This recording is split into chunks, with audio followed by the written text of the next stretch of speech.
Merci. Merci, Monsieur le Président. Monsieur le Président, je suis heureux, en cette veille de la fin de la présidence de la Sierra Leone du Conseil de sécurité, de vous adresser ainsi qu'à l'ensemble de votre délégation nos chaleureuses félicitations pour le travail remarquable abattu durant ce mois d'août 2024.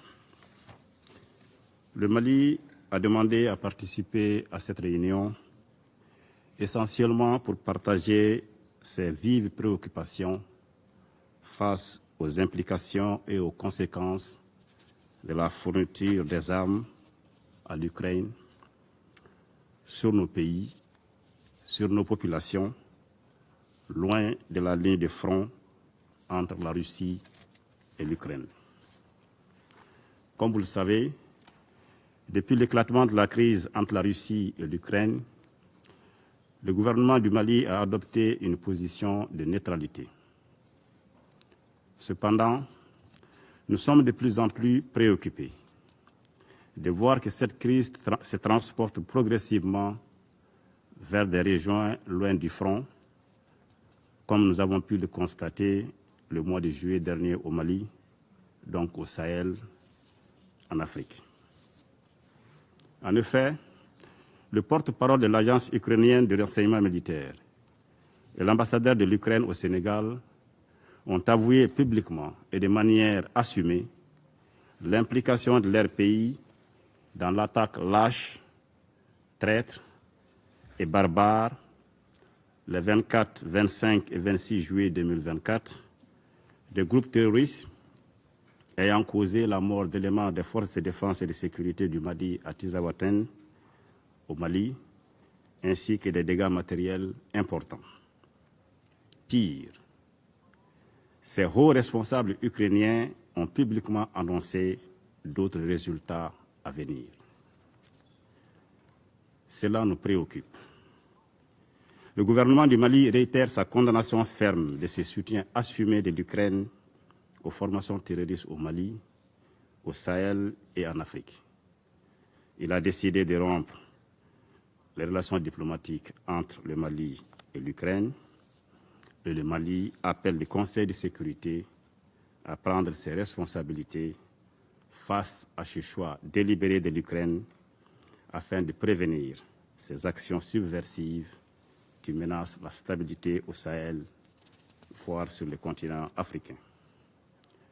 Compte tenu de ces précédents fâcheux que je viens de dénoncer, le gouvernement du Mali exprime sa vive préoccupation pour la question de la fourniture des armes à l'Ukraine, car il est désormais établi qu'une bonne partie de ces armes fournies à l'Ukraine vient alimenter le terrorisme et la criminalité au Sahel, avec le risque de déstabiliser davantage nos pays et d'aggraver les souffrances de nos populations, déjà éprouvées par plusieurs années de conflits aux conséquences dramatiques. Nous appelons donc les pays qui fournissent ces armes à l'Ukraine de s'assurer que les dites armes ne tombent pas entre les mains de groupes armés terroristes et extrémistes au Sahel et en Afrique. Pour sa part, le Mali ne souhaite point devenir un champ de convoitise et de bataille entre les puissances.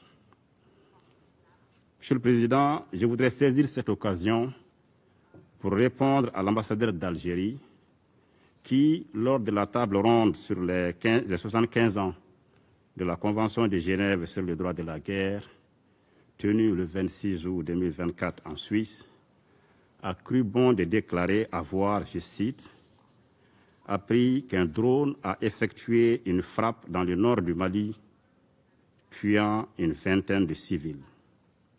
Et de poursuivre, je cite, ceux qui appuient sur la manette de ce drone n'ont de compte à rendre à personne sur ces frappes. Fin de citation. En réponse, je voudrais dire avec ma grande surprise de voir une diplomate faire une affirmation aussi grave qu'infondée sur la base de simples allégations de presse. En colportant à la légère ces informations de presse non vérifiées, il se fait le relais de la propagande terroriste dans notre région. Pour ma part, Je rappelle à mon collègue algérien que les forces de défense et de sécurité du Mali sont des forces professionnelles qui mènent une lutte implacable contre les groupes terroristes dans le respect strict des droits de l'homme et du droit international humanitaire pour libérer notre territoire et pour protéger nos populations et les biens. De quoi s'agit-il en réalité? Le 25 août 2024, les forces de défense et de sécurité du Mali ont mené une reconnaissance offensive qui a repéré des véhicules de type pick-up chargés de matériel de guerre, soigneusement gardés dans une concession dans la localité de Tinzaouaten, au nord-est de Kidal. Après une surveillance minutieuse, les forces de défense et de sécurité du Mali ont effectué une série de frappes qui a permis de détruire les cibles terroristes et de neutraliser une vingtaine d'hommes armés. Comme vous pouvez le constater, Monsieur l'ambassadeur d'Algérie, cher ami Amar, il s'agit bien des terroristes que les forces du Mali ont neutralisés le 25 août et non des civils. Je l'invite donc à adopter une attitude constructive et plus respectueuse du Mali et de son peuple, conformément du reste aux relations séculaires de bon voisinage, de fraternité, d'amitié et de coopération qui ont toujours existé entre le Mali et l'Algérie. Je vous remercie, Monsieur le Président.